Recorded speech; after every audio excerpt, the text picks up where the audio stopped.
Hello student. Now I am back with the article of your JEE Advanced and Olympiad based questions, right? So now in the last article, in the last lecture which I have discussed with you, I discussed about a sliding dumbbell. This time I have a new article for you, and the article is supposed to be an accelerating inclined plane. Now see, we have of course done the questions of the inclined planes, but now we have a accelerating inclined plane, and you will see that how does this going to affect the basic of the questionnaire. See, this particular series which I am sharing with you is going to discuss all good questions having good concepts and multi concepts, as I have discussed you earlier, and these are from all the good books like which you study around you, like the excellent questions from the Olympiad books and from Erudov, from Krutov, right, from the best of the question from the university physics and all. So these are the sources from where I am getting these particular questions, and selecting those questions which can discuss the multi concepts out. And as I promised, this is going to be a very regular feature of us, right? So let's move ahead and introduce to ourselves the problem first of all, and then try to understand how to move in.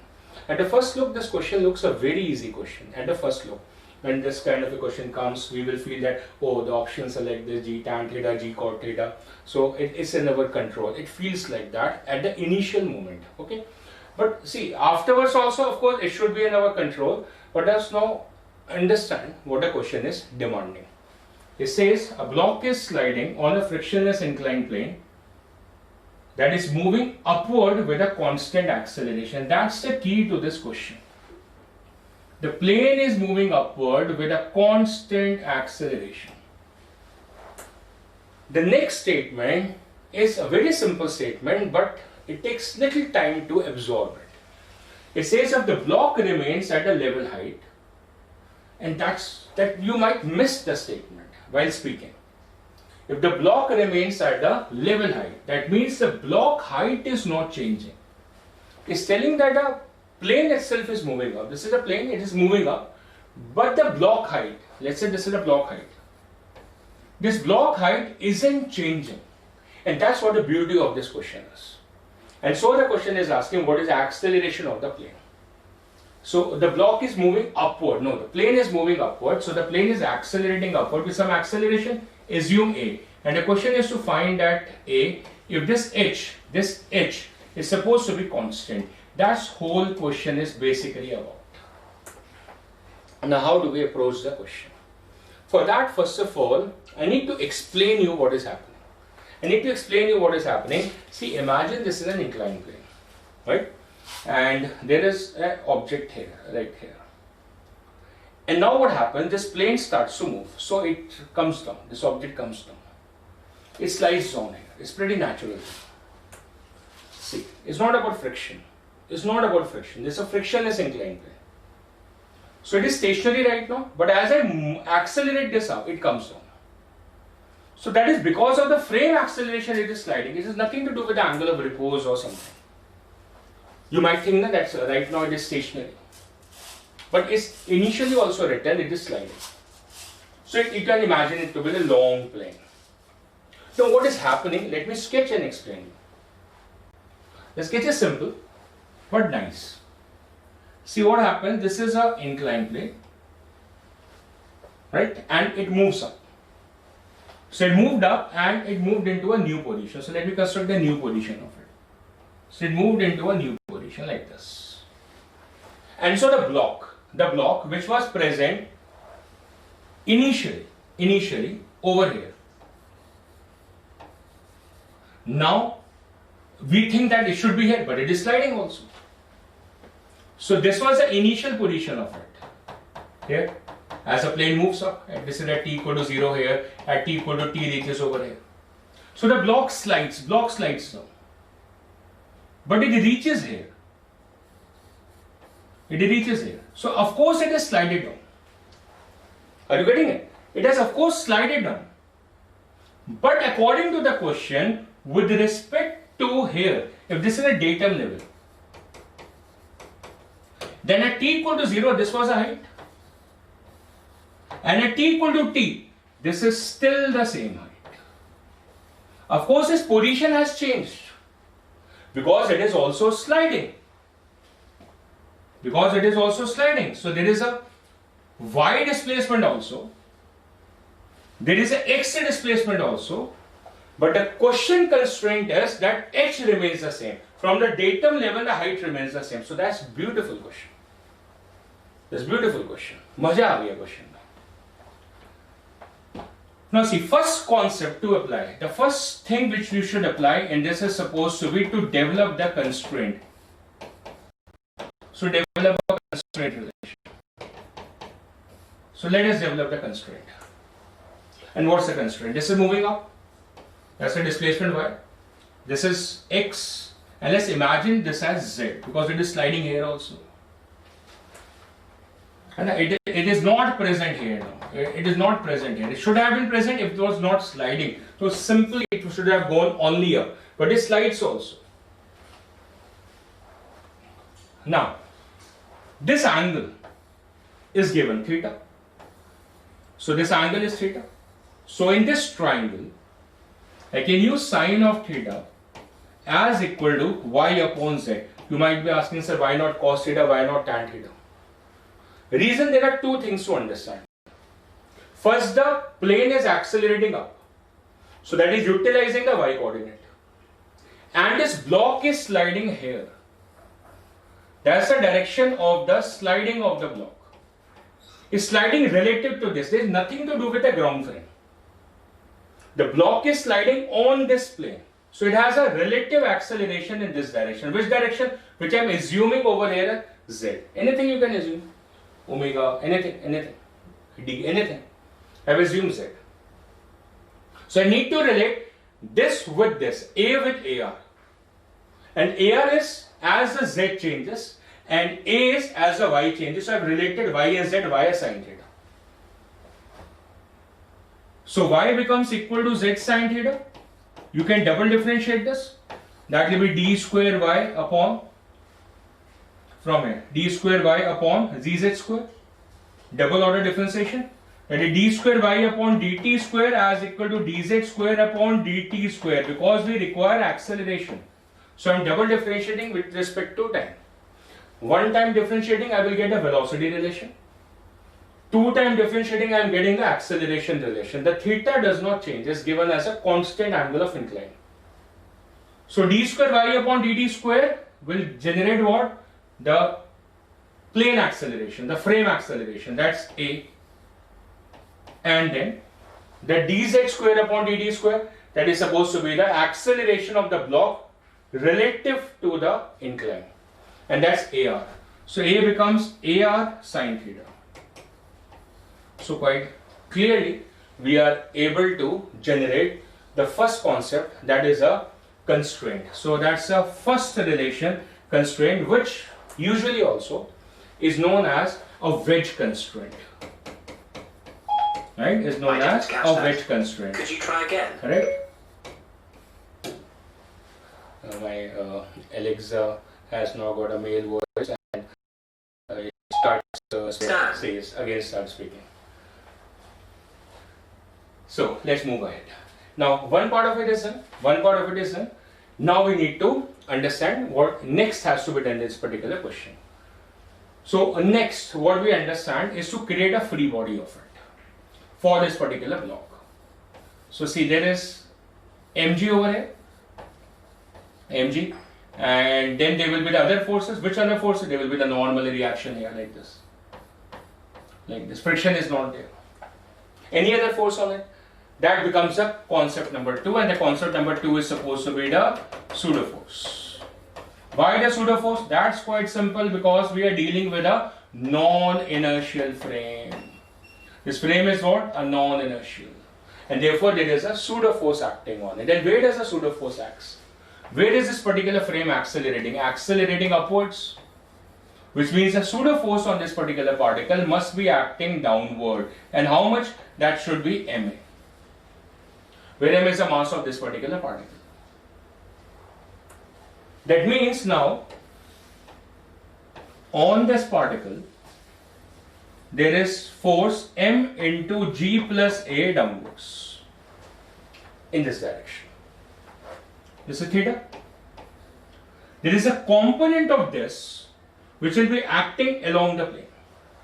So which component? The sine component. So the component of this is over here.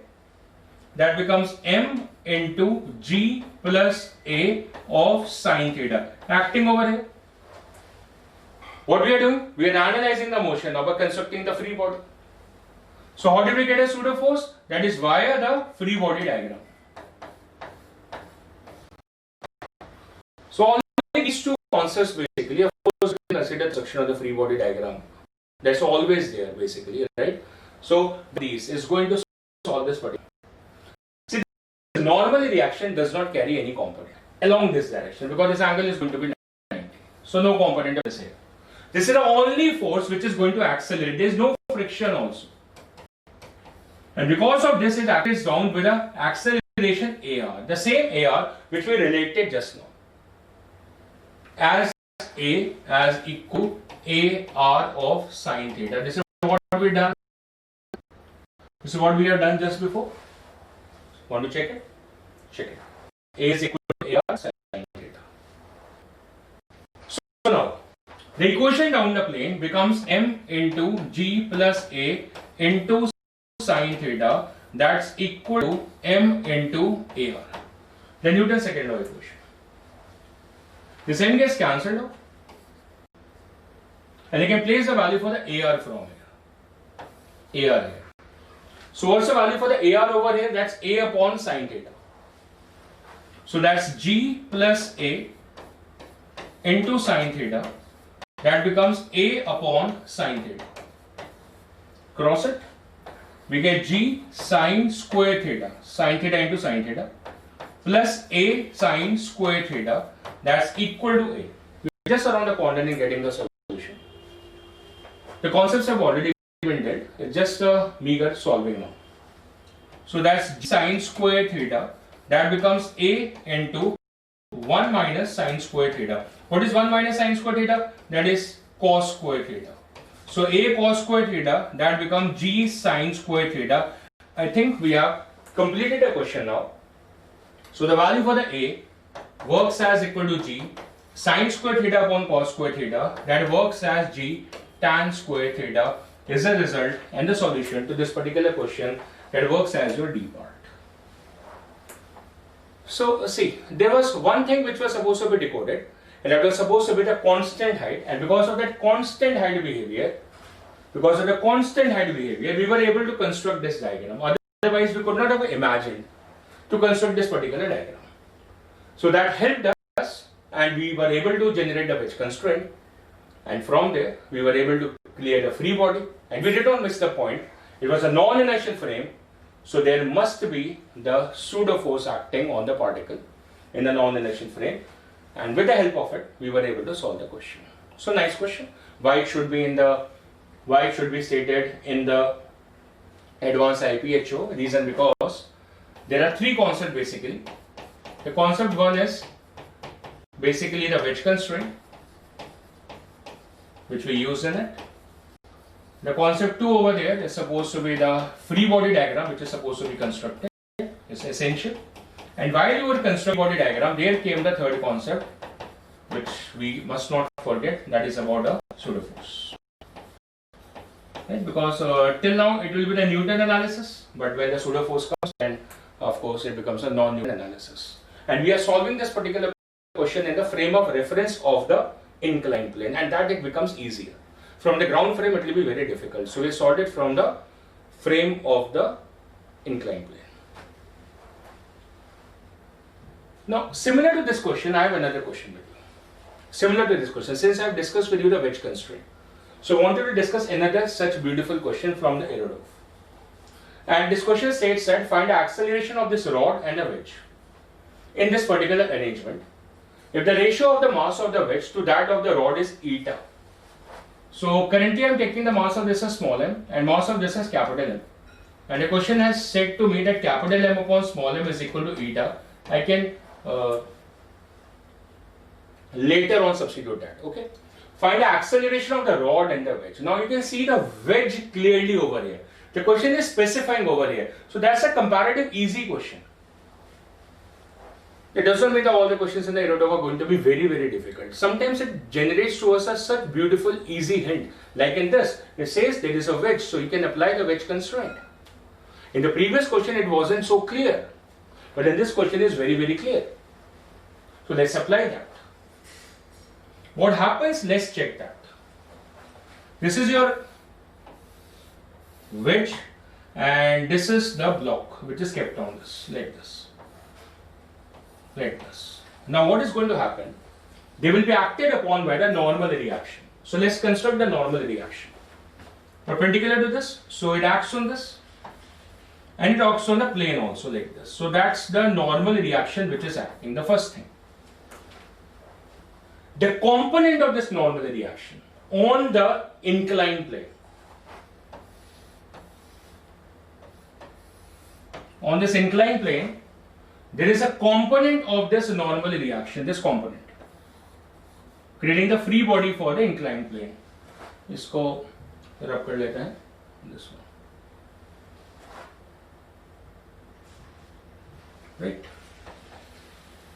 So this component of n over here, this n has a component. If this angle is theta, so this angle is theta. So the component of this is over here, that is n sine theta. This n sine theta accelerates this plane. This accelerates this plane. So let's assume the acceleration for this is supposed to be a, and let's say ax is in the horizontal direction. So get a first equation, that is n sine theta as equal to m into ax. So where did we start our question? Basically FBD.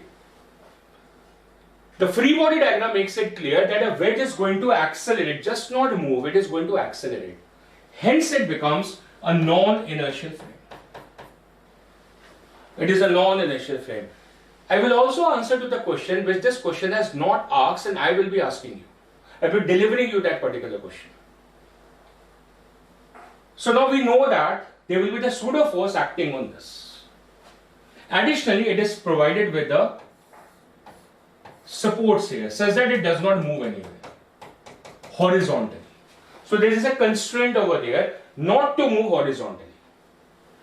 Correct?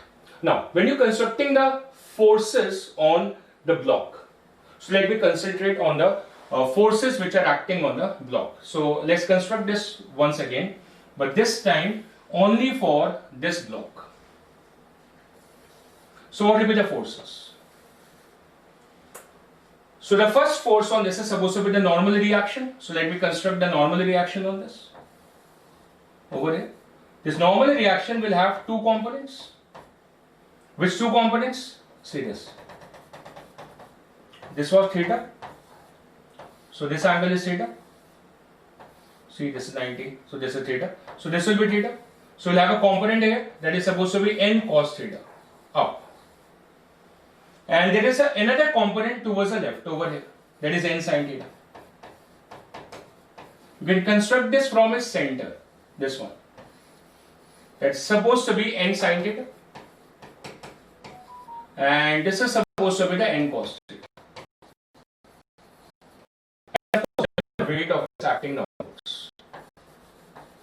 These are the various forces. That's mg which is acting on its downward. Any other force? Of course, we have the concept for that. So which two concepts we have checked? So the concept one is to construct a free body diagram. This is always there. And the concept two is the pseudo force. And why the pseudo force? The reason I have explained to you once again is a frame. So apply the pseudo force. And where this should act? So where is the frame accelerating here? With ax. So we receive a pseudo force in this direction. How much? Mass of it small m into ax. That's the pseudo force. But this wall does not allow it to move. That means if these are the two separate walls, let's say P and Q, this is P and Q. So there will be no contact with Q because it is completely pushed here by these two forces. So the contact force on the wall Q is going to become 0 or negligible because the complete push is here. The complete push. So it is going to reduce to 0. While the normal force on the wall P on this, that is n sine theta and plus m ax. If you are able to calculate n and ax, the n will be the force between the block and the wedge. So that can be a third question. Fourth question, this much, and the fifth question, this one. So I promise you, I will be asking some extra questions, which this question is not asking. So those are these questions. The normal force of interaction everywhere. This contact, and this contact. This is also additionally you can practice yourself and calculate.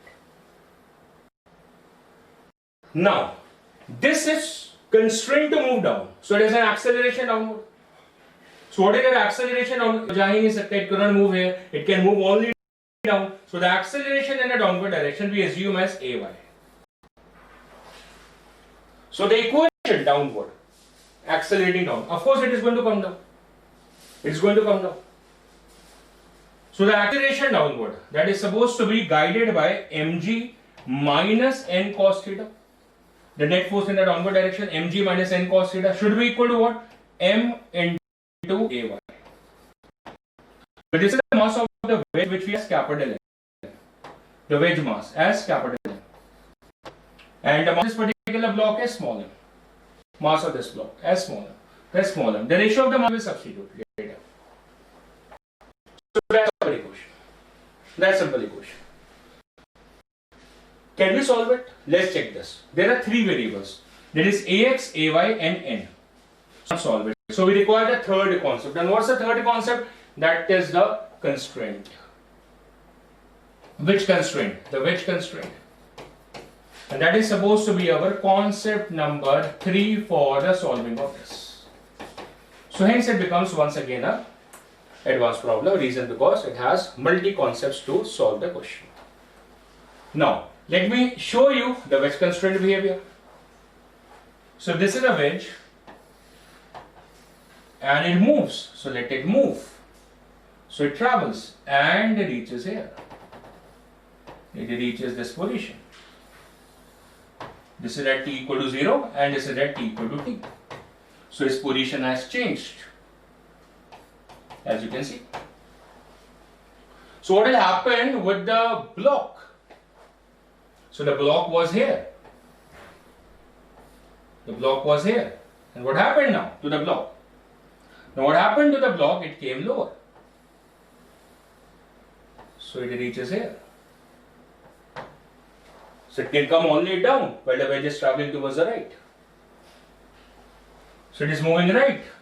That is traveling a distance of x. So it has traveled this much distance.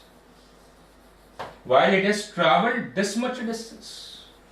Can you relate these two? Of course, by this fixed angle. There's a x and this is a y. So can you relate it? Of course. So what's the relation? That's simple. If this is theta, this is a displacement along the x and this is a displacement along the y. So can you relate it? Of course I can. In the previous example, we related the x with this direction, z. So we use sine theta. Now we are relating the x with the y because this is moving along the x and this is moving along the y. So the wedge constraint can be used in multiple ways. And that's the reason I took the second example also. So from here I have now tan of theta as equal to from y upon x. So y becomes equal to x of tan theta. We double differentiate this. That d square y upon dt square is equal to dx square upon dt square into tan theta. So of course it becomes ax and this becomes ay. And you get your constraint equation. And real fast. It's a very easy constraint. The wedge constraint is supposed to be quite an easy constraint. So that's what we have got. And we have got two better equations also. The previous two. These two equations. And of course this condition also. We just need to comply with them. We need to solve them. So let me write down the equations, which says n sine theta is equal to capital M into Ax, and we have mg minus n cos theta as equal to small m into Ay. And we need to find the value for the Ay and Ax. So I think we can solve this particular equation comfortably, where I can write n sine theta as equal to m into Ax, and from here that's n cos theta as equal to small m into e minus of Ay, like this. Correct? Adjusting, and then we can divide them. So dividing this, we get sine theta by cos theta as tan theta. That is tan theta. The theta over here is given as alpha, so we can later on substitute the theta as equal to alpha to match the answer. So that's tan theta is supposed to be equal to small m upon capital M and into g minus Ay and upon capital M, like that. So that's tan theta, and this is capital M, this is Ax, right? So tan theta becomes equal to small m by capital M. That's given to us as capital M by small m is eta. So this is eta. So that's eta Ax and g minus Ay. So what's Ay? We can place from here Ax tan theta. So that is Ax tan theta. Now the whole equation becomes in Ax. So we can adjust it to get the value for the Ax. So let's do so. We have this Ax eta tan of theta as equal to g minus Ax into tan theta. So we take this over here and combine it. So we'll get this as Ax tan theta, that's eta plus 1, right? That becomes eta plus 1, and as equal to g over here. So we get a value for the Ax from there. So the Ax from there works upon as equal to g upon eta plus 1, and tan theta goes into down, so that becomes cot of theta. So that becomes your expression for the Ax, and once you got a value for Ax, so you can substitute over here to get the value for the Ay. So that will be tan theta. So not a cot theta, that's tan theta itself over here. So that's eta plus 1 into tan theta.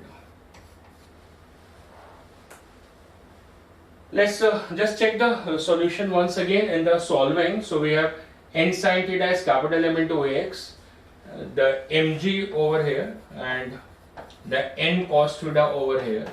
So mg minus of n cos theta was small m into Ay. That's the second equation.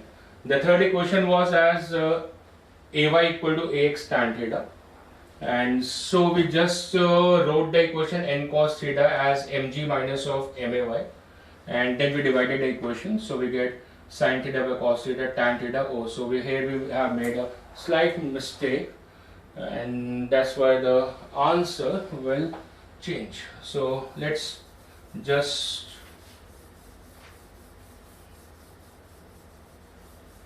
change up the solution over here. So this works upon as capital M, right? This we messed up with the masses.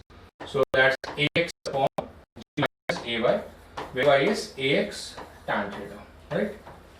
So just relation. So capital M by small m, that becomes as eta as given in the question. So eta into Ax divided by g minus Ax tan theta. Now we cross it and try to solve the format. So we have g tan theta from here, and minus of Ax tan square theta is equal to eta into Ax. So in combining it, we get g tan theta as equal to Ax common and eta plus tan square theta. So we get finally the value for the Ax, that's equal to g tan theta divided by eta plus tan square theta. You can further try to reduce it. That will be g upon, you can take tan theta down. So you get eta cot theta and plus of tan theta. That will work upon as a relation. That's the value for Ax. And similarly the value for the Ay. So you get a value for the Ay as equal to a tan theta. So this whole term into tan theta. So that will be g tan theta divided by eta cot theta and plus of tan theta. Right, just multiplying this by the tan theta. And you can also reduce this out. You can once again take the tan theta down. So you get eta cot square theta and plus of 1. Put the value for the Ay. Right, so this is how we have completed a question, and completed a question in a very conceptual manner. What were the concepts? Let's recap the concepts. Free body diagram, order of the day. Everywhere we are using the free body, even in the articles of the electricity magnetism. Second, the pseudo force, the reason because it's a non-inertial frame. And the third is the wedge constraint. So both the questions which I discussed today were based upon these three ideas. And both of them certify the IPHO and the JEE advanced question. Because of this feature, they are a multi-concept question, and the multi-concept I have discussed to you. I also hand over to you a couple of more problems that you need to find a value for the NP. Now you can easily find it because you have got the value for Ax. So you require N also, and N can be easily calculated from here. The N from here will be equal to M into Ax upon sin theta. And since we have got the value for Ax, the value for N, this value of N you can substitute here, this value. And so you can get the value for NP. That's the force exerted on this wall. So this is how this article has to be completed. So hope you have understood the idea behind such questions. The questions are based upon the idea of the wedge constraint. So they are basically constraint based equation with additional information, additional questions of the pseudo forces. So that's for the today. As promised, we will be taking up some good articles, good questions in the next lecture. So in the last one we used a different constraint, and right now in the last one we use a contact constraint, and right now we have used a wedge constraint. Of course this is also in contact, but there are different formats of the constraint, right? So thanks for watching the video. Bye.